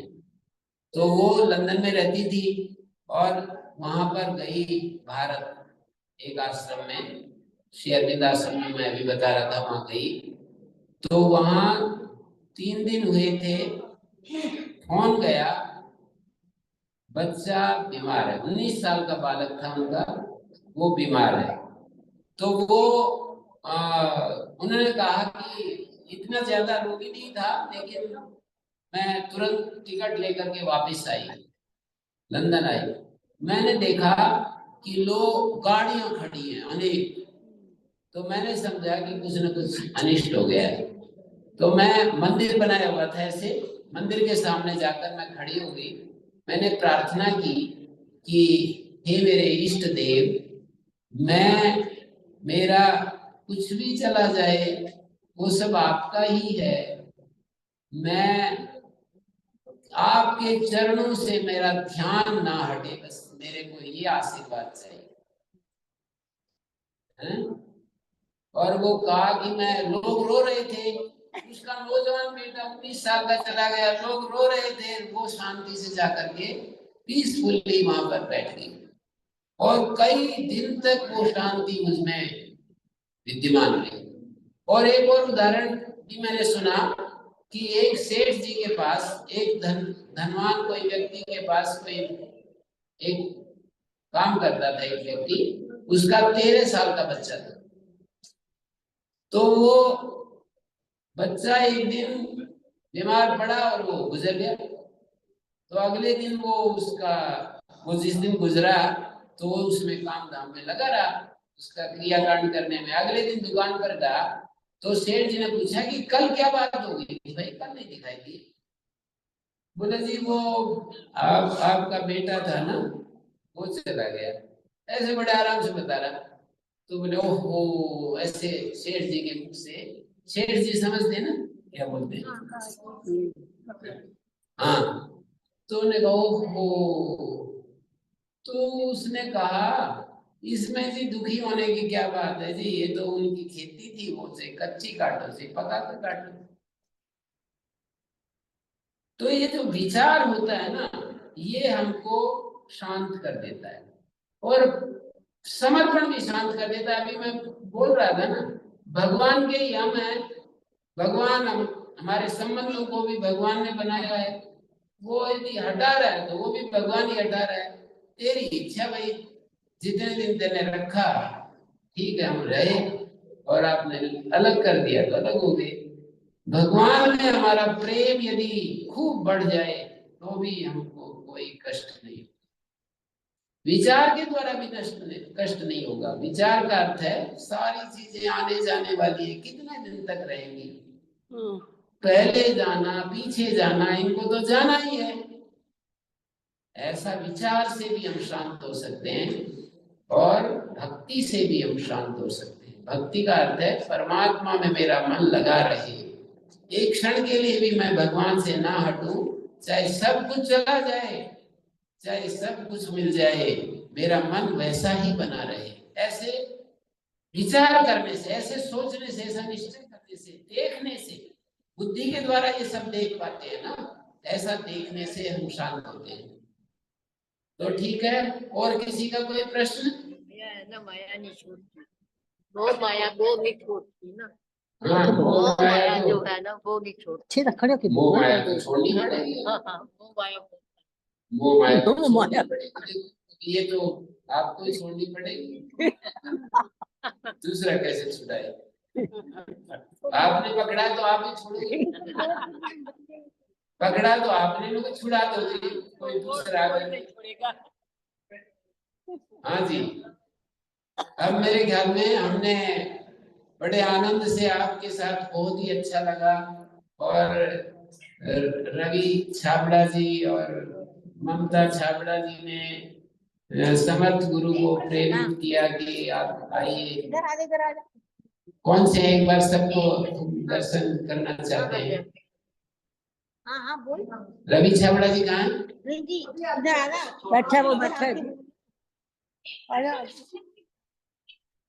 हाँ, जो हम मंत्रों का उच्चारण करते हैं, हाँ। जैसे कि आप तो विद्वान हैं संस्कृत के, जैसे हम लोग तो नहीं जानते, तो अगर हमसे त्रुटि हो जाए शब्द उच्चारण में, इसलिए मना करते हैं कि शुद्ध उच्चारण करना चाहिए, और त्रुटि हो जाए तो फिर उच्चारण शुद्ध करो, किसी विद्वान से सीख करके उच्चारण करो। नहीं, अब जैसे कहते हैं ना मंत्रहीनम क्रियाहीनम, तो वो भी तो है कि मैं तो है ही।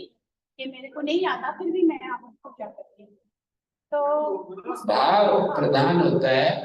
वैसे तो भाव प्रधान होता है, पर मंत्रहीन जो है ना, वो तो बात तो है ही, अब शास्त्र की बात है, मैं कैसे उसमें कंसेशन कर दूं?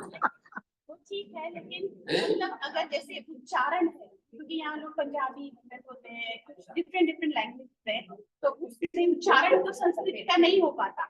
तो अगर हिंदी बोलो, संस्कृत छोड़ दो, उच्चारण हो गया। अरे संस्कृत छोड़ दे दो, ऐसे बोलो आप तो ब्राह्मण है, संस्कृत पढ़ना चाहिए सबको। संस्कृत हमारी भाषा है। ये है कि जो हमारे लिखे हुए मंत्र वो भी जैसे बहुत काफी अवधि में लिखी हुई है रामायण के, जैसे अब हमसे नहीं कुछ त्रुटि हो जाती है पढ़ने में तो वो क्षमा योग्य है या उसको पढ़ो सीखो गुरु बनाओ पढ़ो सीखो, ये तो ठीक है, पर भाव को शुद्ध करने के लिए भाव का ज्यादा महत्व है, उच्चारण से भी ज्यादा भाव का महत्व है। और उच्चारण को भी कोशिश करनी चाहिए ठीक करने की। उच्चारण गलत होने से फिर कुछ का कुछ बनता चला जाता है, आगे फिर गड़बड़ होती चली जाती है, परंपरा टूट जाती है। इसलिए ब्राह्मण लोग तो बिना उपनयन के वो उच्चारण ही नहीं करवाते। उधर दक्षिण भारत में ब्राह्मण लोग जो दक्षिण में है ना, वो उच्चारण ही नहीं करवाते हैं, शुद्ध उच्चारण में इतना बल देते हैं कि वो परंपरा टूट जाती है। दूसरी बात मैंने कही भाई, उच्चारण से भी भाव बड़ा है। उच्चारण की कमी से भाव यदि ठीक है तो उच्चारण की कमी को शायद भाव दूर कर दे, पर भाव की कमी को उच्चारण दूर नहीं करता है। स्वामी जी एक प्रश्न हो रहा है, कोई तकलीफ आता है तो हमेशा जी कहते हैं कि पिछले कर्मों का फल। जी आप एक बात बताइए, यदि हमें ये ना पता लगे कि हमने पिछले जन्म में क्या बुरा कर्म करा था जिसकी वजह से हम भुगत रहे हैं, तो हम कैसे सुधरेंगे? नहीं, केवल ये नियम पता चल। सुनो जी, अच्छा प्रश्न है माता जी का। ये करें पता ही नहीं चलता तो कैसे हमारा ठीक होगा। शास्त्रकारों ने एक निश्चय करके हमें क्या बताया, देखिए प्रत्यक्ष, अनुमान और शास्त्र, तीन से हमें पता चलता है चीजों का। एक तो प्रत्यक्ष से बोध होता है, एक अनुमान से बोध होता है, एक शास्त्र से बोध होता है। तो जब आप कहते हैं कि हमें पुनर्जन्म, पहले वाले जन्म का तो पता ही नहीं हम क्या थे और पता भी नहीं चलता, तो हम ठीक कैसे होंगे? एक सामान्य नियम बताया है कि भाई अच्छे कर्मों का फल अच्छा।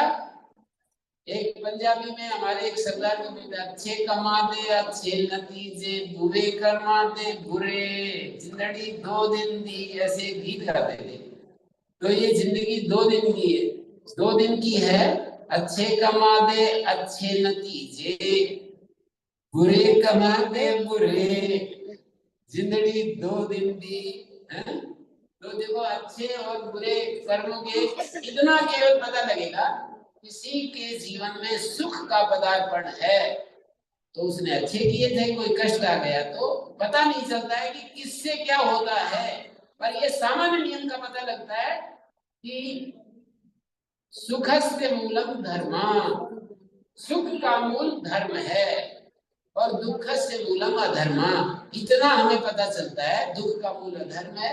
कोई भी किसी प्रकार का दुख जीवन में आता है तो अधर्म के कारण आता है, और कोई भी सुख आ रहा है तो वो धर्म से आता है। इतना जान करके हमें शुभ कर्मों में लगे रहना चाहिए, असुख से हटने की कोशिश करते रहना चाहिए। सुख की परिभाषा क्या है? जो आपके लिए सुख हो मेरे लिए सुख ना हो, वो तो विचार से अलग अलग डिफरेंट लेवल पर सुख की परिभाषा तो अलग है। पर मैं कह रहा हूँ मेरे विचार से कि कहीं पर सुख दिखाई दे रहा है, मेरे विचार से इन चीजों में मुझे सुख लग रहा है। यथार्थ सुख तो वैराग्य में वा भयम, यथार्थ सुख तो पूर्ण स्वरूप स्थिति में है और परमात्मा की पूर्ण समर्पण में है। लेकिन जिस लेवल पर हम खड़े हैं उस लेवल पर हमें जैसा सुख दिखाई देता है तो उसको मैंने कहा कि वो सुख जो दिखाई दे रहा है वो धर्म का परिणाम है, और दुख दिखाई दे रहा है तो अधर्म का परिणाम है। इतना ही कहना है। जैसे आपने बताया था कि 4 तरह के प्राणी, सुखी प्राणी, दुखी प्राणी, वो मैंने बताया था, वहां पर ध्यान देना कि हमारे विचार से पांचवा है असंतुष्ट प्राणी। असंतुष्ट भी होगा लेकिन उसको वो भी दुखी है, वो असंतुष्ट प्राणी भी दुखी में आता है ना। क्या आपको लगेगा कि सुखी बहुत, तो आज की डेट में क्या है, जो अमीर है उसको लगता है मैं बहुत कम अमीर हूँ, जो गरीब उसको लगता है मैं बहुत गरीब हूँ। जी जी, लेकिन वो असंतुष्ट प्राणी 80% जो है वो असंतुष्ट प्राणी, वो असंतुष्ट है, उसमें दुख की श्रेणी में नजर वो डाल रहा, वो दुखी प्राणी है, दुखी प्राणी है। तो 4 में सबको समावेश हो जाएगा। हाँ जी, तो खूब सारा आनंद आपने लिया, और लेना चाहते हो तो हमें तो जाना भी है। कितना बज गए?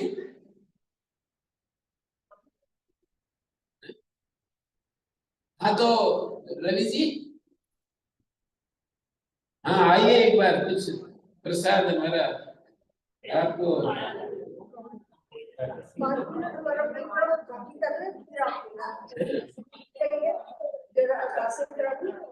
जी जी बिल्कुल बिल्कुल। किसी को अगर किसी को अंग्रेजी में 5 मिनट, इंग्लिश में want me to brief that what Guruji has said, I can brief it in maybe 2-3 minutes. So thank you, Guruji. We offer you our obeisance to you at your lotus feet. Thank you everyone for coming in here. Again, my sincere gratitude and thank you to Raviji for arranging all this. Guruji has, he's a very realized soul, and very, he hardly lives where he lives, and very, he lives in India, but he hardly travels, and lives a very balanced life. बिल्कुल सात्विक जीवन जीता है। आपके कथा बहुत होती होंगी, बहुत कथा वाले आते होंगे, भजन सब चलता है, but Guruji himself, his presence will change your life. थोड़ी सी अंडरस्टैंडिंग बढ़ानी पड़ेगी। What Guruji has said is that हमको जीवन जीना है, ये जो जीवन है, इसमें कुछ चीजों को समझना पड़ेगा। जो आपको भी संसार दिख रहा है, what you see outside, तो ये एक बाह्य संसार है, एक अंदर का है, अंदर का संसार है। तो भगवान हमको अंदर की ओर खींच रहा है। कृष्ण इज कर्षति, जो बीच अंदर खींचता है ना, भगवान अंदर खींच रहा है। अंदर क्या है? अंदर सच्चिदानंद स्वरूप है। We are consciousness, bliss and existence itself. Nothing less than that. No one is unhappy. No one is suffering. It is the mind-body complex that is suffering. You will not understand that in one day. That is what Guruji is saying. एक दिन में कोई पहलवान नहीं हो जाता. It is just the beginning. From sorrows to happiness, from darkness to light. इसमें आप सब लोगों ने इसमें एक पहला कदम रख दिया. But this has to continuously be worked upon. How that when you start believing that you start realizing that you are Satchidananda Swarup, you are the consciousness itself, you are the happiness, then what happens? All the external things seems to be like, suppose if you see a dream, in dream you might lose lots of money, you might gain lots of money, but when you wake up, there is no gain or loss. Similarly, when you are in this reality, you think that you are gaining and losing, you are suffering, you are not suffering. Because Guruji has come here to wake you up to another reality. So there are different realities of existence. How this can be done? It is by controlled conditioning. Within an organization called Ram Samarthya Fitness, I'm a qualified medical doctor. We have been doing this for almost 23 years now. We work on prefrontal cortex of the brain, which is responsible for decision making, planning, execution, cognition, lots of different functionality, which is different from the animals. Human, bolte na bade bhag Maharashtrian power. Why? Because in human birth, you can realize higher consciousness. You can understand who you are. If you continue to run after money, name, fame, and all this thing, and you think because other people have that money, I should have that money, this is wrong way of living life. And if you don't have surrender, Guruji used to us that we need to have surrender. Ego जो होता है ना, हमारा ego बड़ा हो जाता है. And then we don't surrender to a knowledgeable person, a person who has realized himself. That is why we think that who we are okay. But this is, I'm sorry to say, it is an animal life. Because there is so much blissfulness you have. आपकी presence से समाज में हजारों लाखों करोड़ों का फायदा हो सकता है. Your mere presence can change the people's life. So you need to be like that. How you will become that is by controlled conditioning. What you see, what you eat, how you think, how you do that. This is under your control. If you don't control that, it will not happen. There is a process to it, and we will, in future we will try and understand that what is the process. How do you get up in the morning? What do you do? What you should eat? How you should sleep? We don't know. I'm sorry to say, 99% people can't sleep properly. They don't understand how to sleep, how to eat, how to think. And that is why the money is increasing, the sophistication is increasing, but the suffering inside the mind is increasing as well. Everyone should introspect and see. जब धन से ही सब कुछ हो जाता तो इतने दरिद्र दुखी नहीं होते. I go and meet millionaires and billionaires. I meet film stars. I meet politicians. I meet lots of big people. But I can tell you that जो अभी संतोष की बात कर रहे थे, जो भगवान ने बताया, that you have to, भगवान आपको अंदर खींचा. अंदर क्या है? भगवान क्या है? सच्चिदानंद स्वरूप है. अभी हमने पूर्ण जो अभी बोला कि ओम पूर्ण. This is all. It's all fullness there and fullness inside. There is no lacking. There is no deficiency. It is only your mind. And satsang is the way to it. And Pujya Guruji has come here. आपके मन में जो भी संकल्प है, I would tell you to close your eyes and just say today that I have started on this journey from darkness to light, from mortality to immortality, and from trivial, from material to spiritual life. Just take this decision today that I am a part of life. That is the job of a guru. Guru means who removes the darkness inside you. So you close your eyes and take a sankalpa today, take a resolution that I want to be blissful forever. अध्यात्म दो चीज करता है, एक तो आपके दुखों का अनंत, जो आप दुख से सफर करें ना, it will take it all away, आत्यंतिक दुख निवृत्ति और परमानंद की प्राप्ति. If this is there then you don't need all this external circumstances to make you happy. फिर बहुत सारा हॉलिडेज पे जाना, बहुत सारा पैसा खर्चा करना, बहुत सारे रिलेशनशिप्स के पीछे भागना, ये सब की जरूरत नहीं पड़ती. ये फेक लाइफ है. Real life, it starts when you start doing it. So we thank you Guruji again. We offer our business at your lotus feet, and they will do the. एक बात में चलते चलते बीच में प्रसंग विस्मृत हो गया था. मैंने राधा कृष्ण की जो बात की कि राधा एक अर्थ में भगवान की शक्ति है, कृष्ण की शक्ति है, पर एक और एंगल से भी इसको देखा जा सकता है. एक शब्द होता है धारा. धारा तो धारा, जैसे हिमालय की धारा भारत में चलते चलते और गंगा के रूप में आगे बढ़ रही है, ऐसे ही हमारी आत्मा से धारा संसार की तरफ बह रही है. हमारी कॉन्शियसनेस संसार की तरफ बह रही है. तो यदि कृष्ण वापस खींच रहा है तो उनको कृष्ण के दर्शन होते हैं जो धारा को उल्ट देते हैं.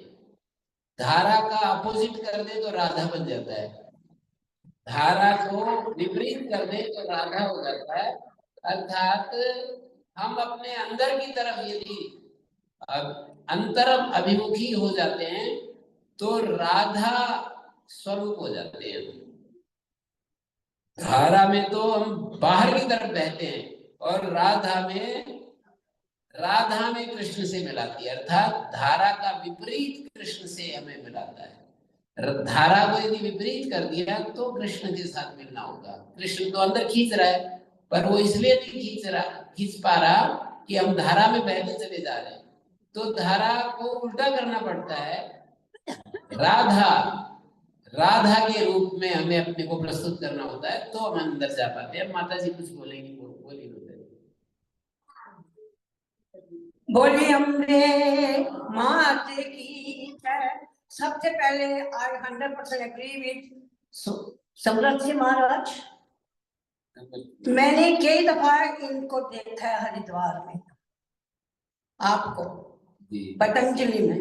आपको शायद याद नहीं होगा क्योंकि जब हम करने जाते हैं अपना योगा प्रैक्टिस वो होते हैं और शिव आपके मेहमान दर्शन होते थे.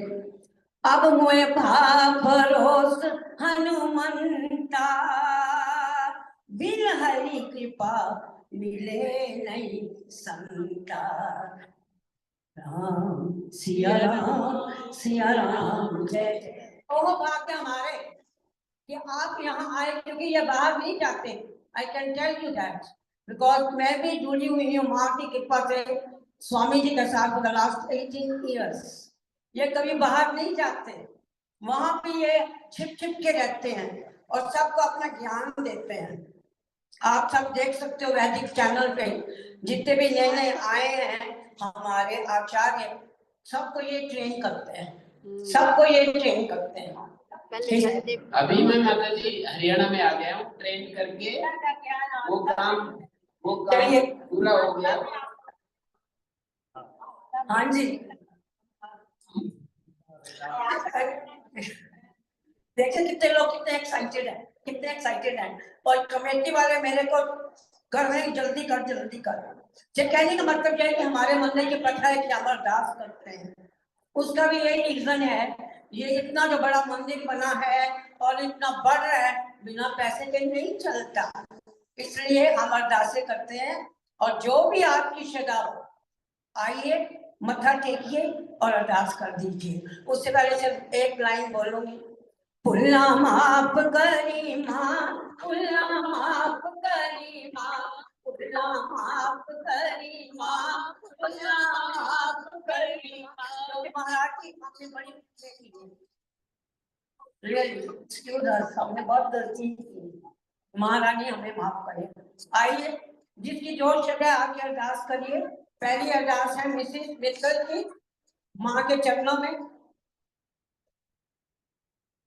वरदे देवरानी वरदाती है, वरदे देवरानी वरदाती है, वरदे देवरानी वरदाती है। तेरा नाम जपा दिन रात, वरदे देवरानी वरदाती है,